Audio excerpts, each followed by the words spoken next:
The moment you feel the need to explain yourself, you've already stepped down. You've already shifted from control to reaction. Think about it.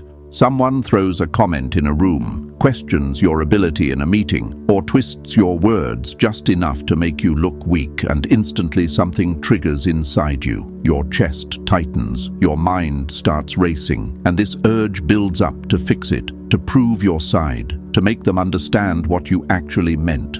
And that exact moment is where you lose, not because you were wrong, but because you felt the need to respond. Because people don't judge you by how correct you are, they judge you by how composed you are when you're being challenged. The more you explain, the more it signals that you need validation. And the more you defend, the more it feels like you've accepted being put on trial. And the one who is on trial is never in power. They are always reacting, always trying to catch up.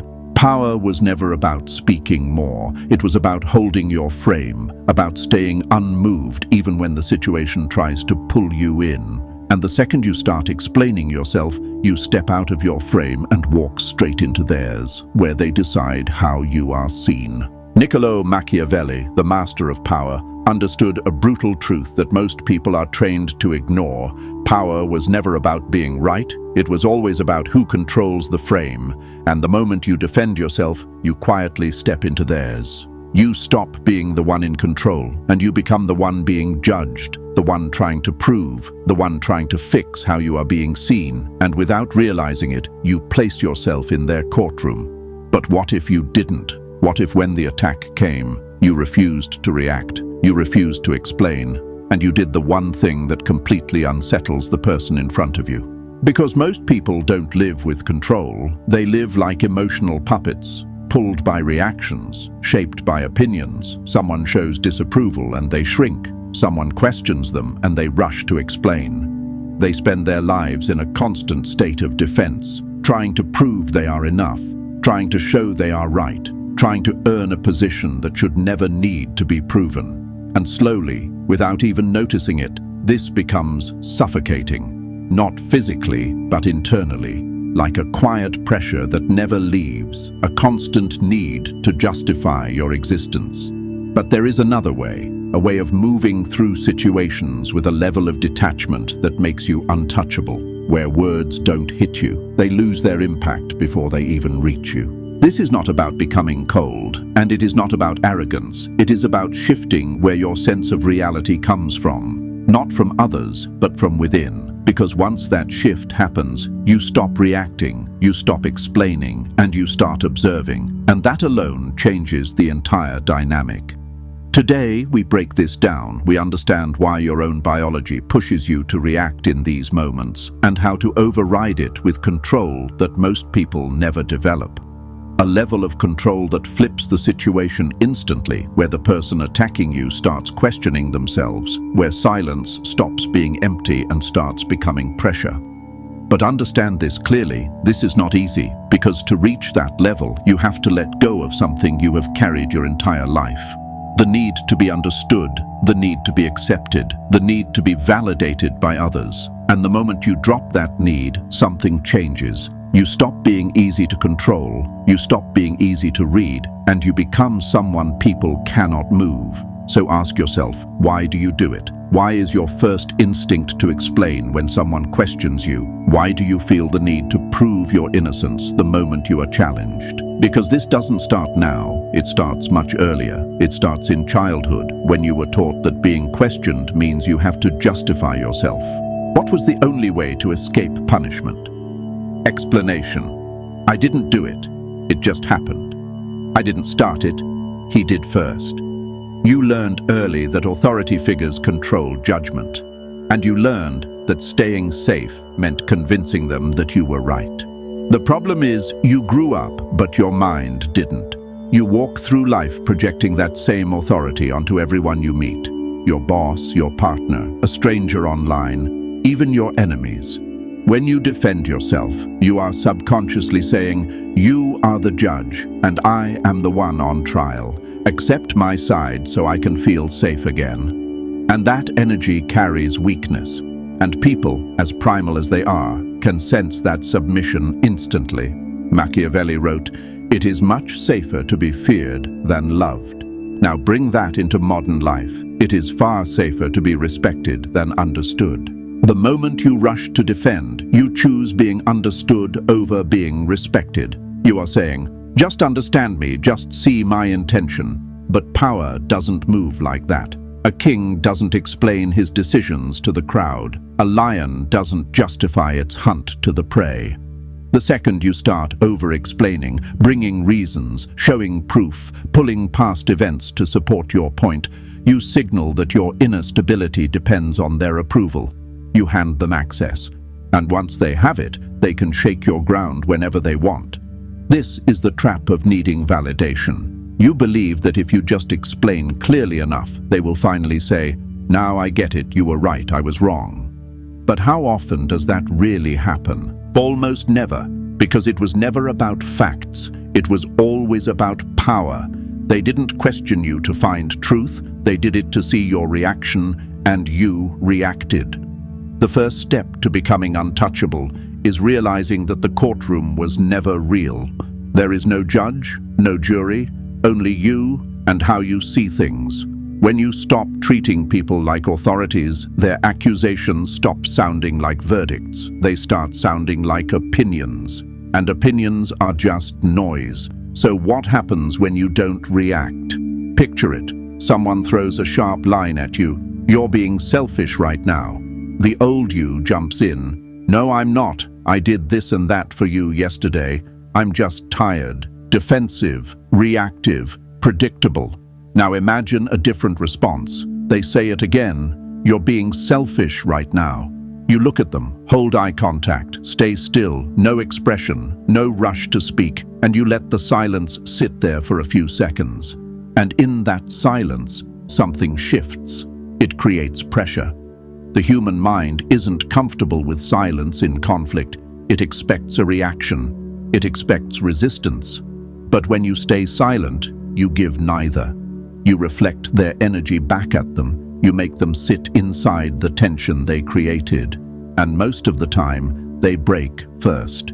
They start talking again, trying to soften it, trying to explain themselves. I mean, not always, just right now. Why are you looking at me like that? Now they are the ones adjusting. They are the ones explaining. The dynamic has flipped. This is detachment at a weaponized level. You become something that cannot be grabbed. You can't strike air, you can't cut water. By not resisting, you let their attack pass through you, and in doing that, you throw them off balance.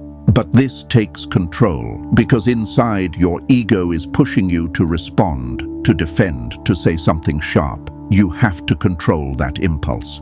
Machiavelli understood this. The most powerful person is the one who cannot be read.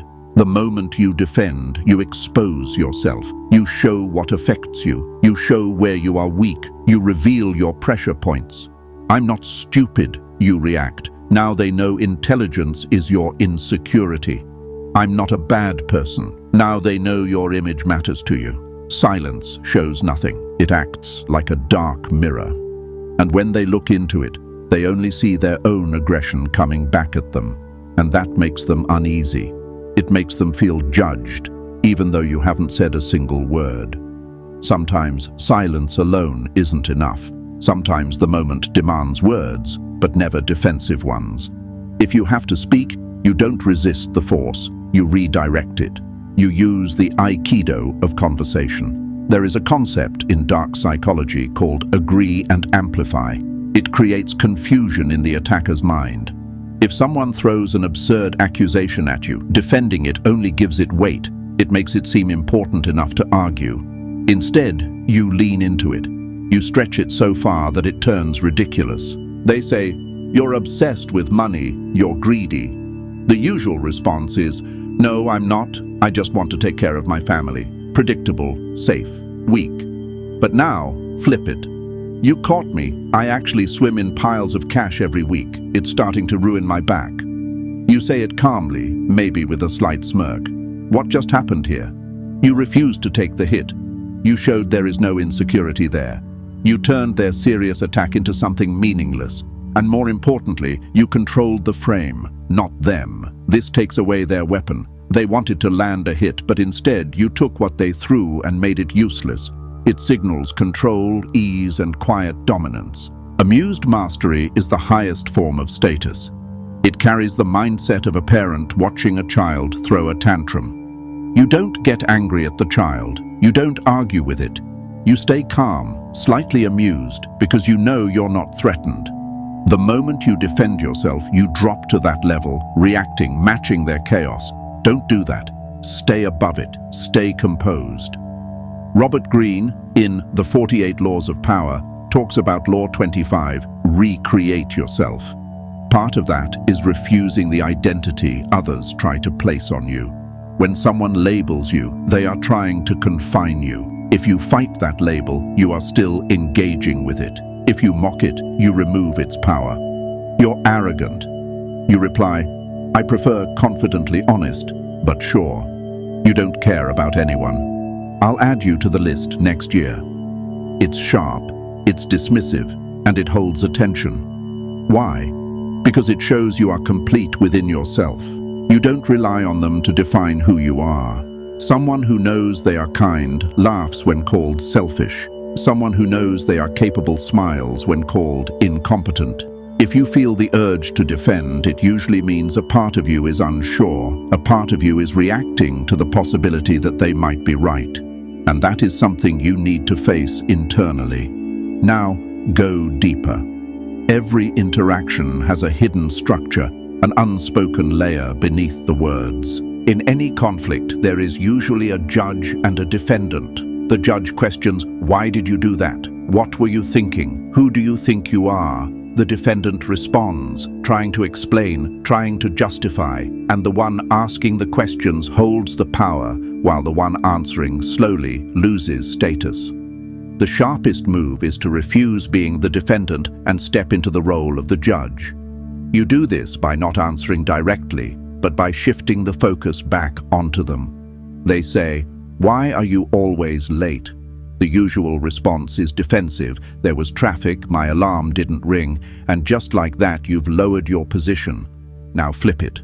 Why does my timing affect your mood so much? And instantly, everything changes. The focus is no longer on what you did, it's on how they are reacting. You've moved the spotlight. You've shifted the frame. Now they are the ones being observed. They say, you're being ridiculous. Instead of reacting, you shift. What makes you use labels like that to explain your point? You start reading them in real time, and that unsettles people. They expect you to react, to defend, to fall back. Instead, you step aside and observe them like something under a lens. It's interesting that you see it that way. Does saying that help you feel better? You seem very invested in this. These lines don't attack, but they don't accept either. They acknowledge the words, but reject the weight behind them. It becomes a boundary, a verbal shield. You're saying, this belongs to you, not to me, you can keep it. And this goes deeper than technique. It's a shift in mindset. It's understanding that how others see you is not your responsibility. Their anger is theirs to handle. Their frustration is theirs to carry. The moment you defend, you start carrying what isn't yours. You try to fix what you didn't create. Stop doing that. Let them hold their own weight. And here's the paradox. Sometimes the strongest move you can make is to agree, but not in the way most people expect. This is not agreement out of submission. It is agreement from a place of control. Imagine someone raising their voice at you, listing your flaws, trying to pull you into a reaction. You look at them calmly and say, you're right. And then you stop. You're right. I can be difficult at times. You're right. I did mess that up. This is known as the fogging technique. When you throw something into fog, nothing comes back, no impact, no resistance. It just disappears. When you agree with someone attacking you, you take away their force. They expect resistance. They expect pushback. They are leaning against a door, thinking it's locked. The moment you open it, they lose balance. They want a reaction. They want tension. Because resistance feeds their emotion. Agreement takes that away. But here's the important part. You agree with what is true without accepting the negative label attached to it. There is a difference between owning a mistake and accepting a judgment on your character. You messed up this report. You're incompetent. The usual reaction is defensive. I'm not incompetent. The data was wrong. Power move, you say. You're right. The report has mistakes. I'll fix it. Notice what you skipped. You didn't respond to the incompetent part. You ignored the insult and focused on the fact you owned the action but rejected the identity, and that shows real control. Only someone secure in their ability can admit mistakes easily. Insecure people argue endlessly to prove they're right. Secure ones say, "My mistake," and move on. Machiavelli would call this disarming the opponent. When you drop your sword, they look foolish still holding theirs. It removes their momentum. It makes them appear emotional while you stay grounded. And over time, people trust the one who stays composed. None of this works as a trick. If your voice shakes or your eyes wander or your energy seeks approval, it falls apart. The real defense is not something you say, it is self-awareness. It is facing your own darkness, accepting your flaws, and owning your shadow. When you know you can be selfish and someone calls you selfish, you say sometimes yes.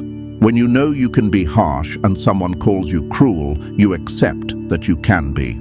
You can't shame someone who has already accepted themselves. You can't expose someone who has nothing left to hide. That is what being untouchable means. It means you've integrated the parts others try to use against you. You become open. Nothing sticks. Nothing lands. There is nothing to attack anymore. You are no longer something that needs protection. You move freely, untouched. So here's the challenge.